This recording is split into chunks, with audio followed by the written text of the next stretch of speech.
विद्वान प्रोफेसर साहब उन्होंने ठीक ही कहा कि सहभागिता का मामला नहीं है, ये नहीं है कि स्त्री पुरुष बराबर है। भारतीय समाज में फेमिनिज्म को एडॉप्ट करना होगा। नारीवाद को आपको पुरुषों को भी नारीवाद के पक्ष में खड़ा होना पड़ेगा और क्वालिटेटिवली उनको डिसीजन मेकिंग के सेंटर में आना पड़ेगा। ये चेंजेस यदि नहीं होगा तो मैं मानता हूं कि सोशल चेंज मूवमेंट का कोई भी जो बात है वो आधी अधूरी रह जाएगी।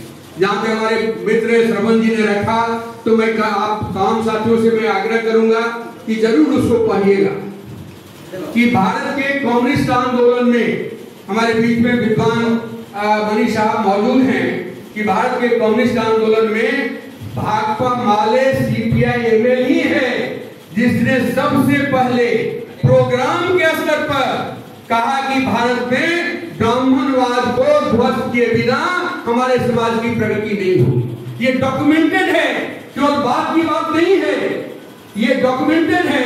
आईपीएफ के संपूर्ण आंदोलन के जो दौर में आप चले जाइए तो आपको उसका विविध रूप भी मिलेगा। मैं एक छोटा सा उदाहरण दे रहा हूं।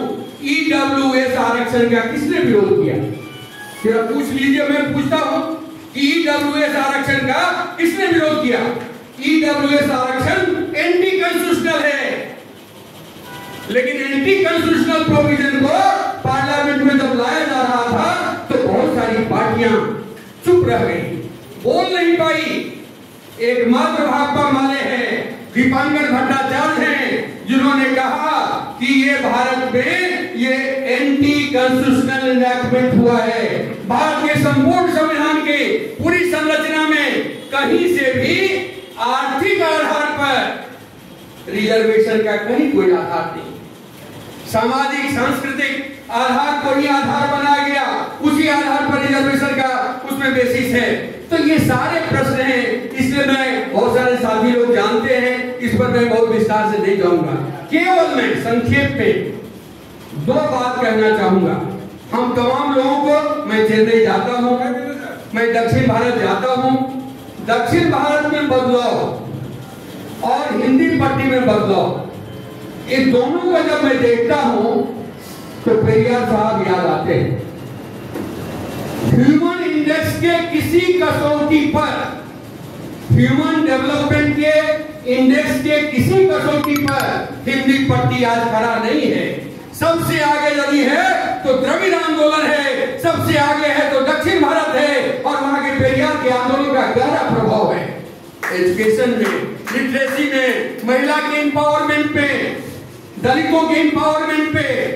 ये जो हमारे संविधान में तो बात कर दिया गया कि एससी एसटी सब प्लान बनेगा, एससी एसटी सब प्लान है, बन गया था संविधान में, लेकिन एससी एसटी सब प्लान को लेकर के कोई एक्ट हिंदी पट्टी में नहीं बना, बिहार में नहीं बना, उत्तर प्रदेश में नहीं बना, आपको गुजरात में नहीं बना, मध्य प्रदेश में नहीं बना।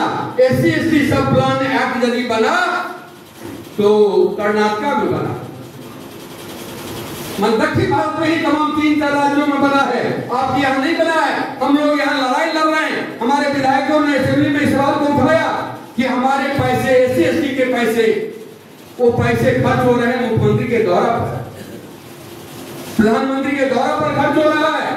आप चले जाइए कर्नाटका, चले जाइए तमिलनाडु, चले जाइए आंध्रा, चले जाइए आप केरला, एससी एसटी हॉस्टल्स हजारों की संख्या में बने हैं। और हम लोग गए थे, ओम प्रकाश जी भी थे, हम राजा साहब भी थे, हम लोग गए उस हॉस्टल का दौरा करने के लिए। That is equivalent to private model school. हजारों हजार की संख्या में दलित बच्चे बच्चियां उन स्कूलों से निकल रहे हैं, कंपीट कर रहे हैं। लेकिन आपके बिहार में चले जाइए, कस्तूरबा विद्यालय की स्थिति जाकर के देखिए। कस्तूरबा विद्यालय में काम करने वाली महिलाओं को 150 रुपया मिलता है 24 घंटा के काम के लिए।